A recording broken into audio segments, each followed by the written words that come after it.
नंदुरबारात अल्पवयीन मुलांचे लैंगिक शोषण करून त्यांचे फोटो आणि व्हिडिओ काढायचे आणि ते व्हायरल करण्याची धमकी देत ब्लॅकमेलिंग करण्याचा संतापजनक प्रकार समोर आला आहे। या प्रकरणी 22 वर्षीय आरोपी चेतन कोळी याला पोलिसांनी अटक केली आहे। विशेष म्हणजे कोणत्याही फिर्यादीची वाट न पाहता नंदुरबार पोलिसांनी स्वतःहून FIR दाखल करत आरोपीवर कारवाई केली।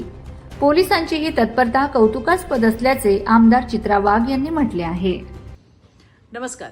नंदुरबारमध्ये अल्पवयीन मुलांचं लैंगिक शोषण करून त्यांचे फोटो व्हिडिओ काढायचे आणि ते व्हायरल करायची धमकी देऊन ब्लॅकमेल करायचं असा अतिशय संतापजनक आणि विकृत प्रकार समोर आलाय। यामध्ये चेतन प्रकाश सोळंकी या 22 वर्षाच्या आरोपीला पोलिसांनी अटक केलेली आहे। या प्रकरणात नंदुरबारच्या पोलीस अधीक्षक अश्विनी सानप यांचं सर्वप्रथम मी मनापासून अभिनंदन करते, कौतुक करते, कारण अल्पवयीन मुलांच्या लैंगिक शोषणासारख्या गंभीर आणि संतापजनक गुन्ह्याची कुणकुण लागताच कुठल्याही पीडिताची किंवा त्यांच्या परिवाराची तक्रार करायची त्यांनी वाट बघितली नाही आणि स्वतःहून FIR दाखल करत तपासाची चक्र वेगाने फिरवली आणि या विकृत नराधमाच्या मुसक्या आवळल्या।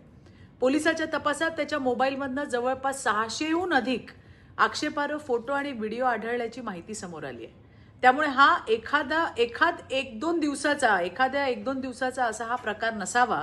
2022 पासून हा घाणेरडा प्रकार सुरू असल्याची सुद्धा शक्यता वर्तवली जाते।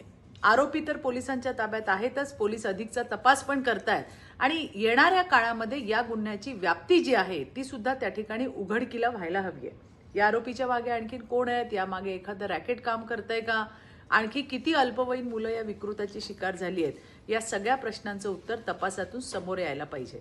मला खात्री आहे देवाभाऊंच्या सरकारमध्ये अशा विकृत नराधमांना, विकृत गुन्हेगारांना पाठीशी घातलं जात नाही। लवकरात लवकर